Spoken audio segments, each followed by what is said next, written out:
प्रेरणास्पद कथा YouTube channel पर मैं धनंजय जैन आप सभी का हार्दिक अभिवादन करता हूँ। छोटी सी कहानी डीजे की जुबानी। दोस्तों, कल जैसे मैंने आपको अकबर और बिरबल की कहानी सुनाई। अकबर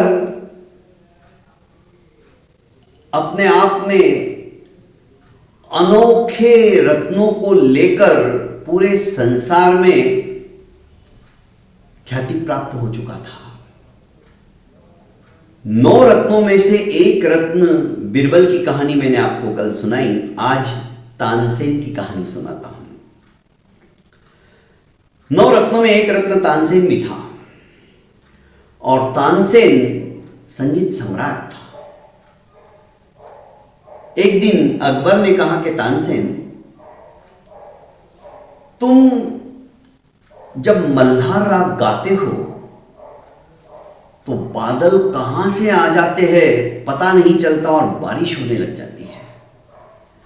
जब तुम दीपक राग गाते हो तो दिए प्रज्वलित हो जाते हैं, दीप जल उठते हैं। इतनी अद्भुत शक्ति तुम्हारी संगीत के अंदर मैं तो देख चुका हूं, पर मेरे मन में कई बार ऐसे विचार आते हैं कि तुम इस तरह से गाते हो कि लोगों का मन नाच उठता है। मंत्रमुग्ध से लोग निर्निमेष दृष्टि से तुम्हारी गायकी को देखते रह जाते हैं। तुम इतने पारंगत हो तो तुम्हारे गुरु कैसे होंगे? क्योंकि शिष्य जब इतना कुछ कर सकता है तो गुरु क्या नहीं करेगा। मुझे तुम्हारे गुरु से मिलना है, तुम्हारे गुरु की गायकी सुननी है। तानसेन ने कहा कि महाराज, मेरे गुरु जंगलों में रहते हैं और वो अलमस्त है, फकीरों की तरह जिंदगी व्यतीत करते हैं। उनको संसार की मोह माया अपनी ओर आकृष्ट नहीं कर सकती। वो सिर्फ और सिर्फ परम पिता परमेश्वर से लौ लगाने वालों में से है। वो उच्च कोटि के साधक है, संसार में रहकर भी संसार से उपरत है।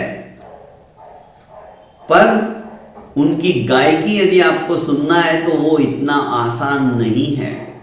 हां, पूर्णमासी के दिन क्षितिज के ऊपर जब चंद्रमा अपनी छटा बिखेरता है मध्य रात्रि के अंदर, तब जरूर वे आकर भाव विभोर होकर भगवान की स्तुति करते हैं। उस समय तक का तुम्हें इंतजार करना पड़ेगा, और वो भी चोरी छुपके। यदि उन्हें पता चल गया कि कोई उनको सुनने के लिए आया है तो कभी नहीं गाएंगे। राजा ने कहा, मुझे सब कुछ मंजूर है।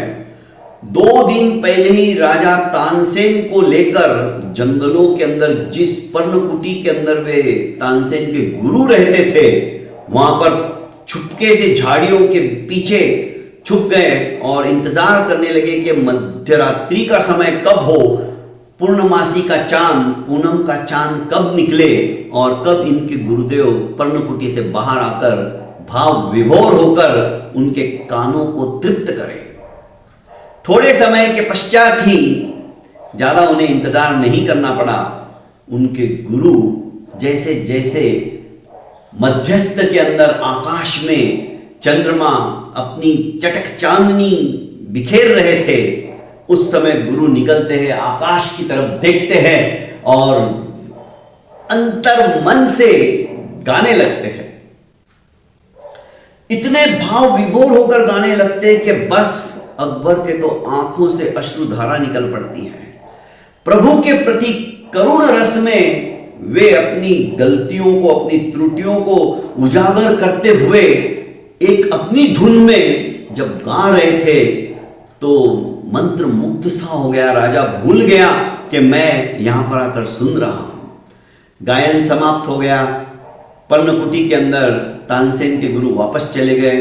दूसरे दिन ये भी राज दरबार में जब पहुंचे तो तानसेन जब आया तो बादशाह अकबर अपने राज सिंहासन के ऊपर बैठे बैठे उन्होंने कहा कि तानसेन, कल जो मैंने तुम्हारे गुरुदेव के मुखारविंद से अद्भुत भजन सुना, गुणगान सुना उस परमपिता परमेश्वर के लिए, वो भक्ति देखी, तुम तो यार उनके सामने कुछ भी नहीं हो। अभी तक कानों के अंदर मानो रस घुल रहा है, मैं भूल नहीं पा रहा हूं, मेरे तो रोंगटे खड़े हो गए थे, रोमांचित हो गया था मैं। तुम तो कुछ भी नहीं हो उनके सामने। अब बारी तानसेन की थी। तानसेन ने कहा कि हुजूर, गुस्ताखी माफ, मेरे गुरु में और मेरे में यही फर्क है। मैं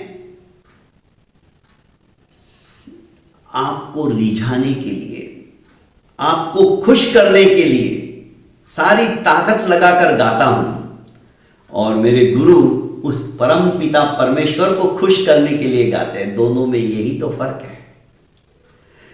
मेरा गाने के पीछे स्वार्थ है, मुझे कुछ अपेक्षा रहती कि कुछ मिलेगा, पर मेरे गुरु निस्वार्थ भावना से जगत के दाता के पास समर्पण भाव से वो गाते हैं।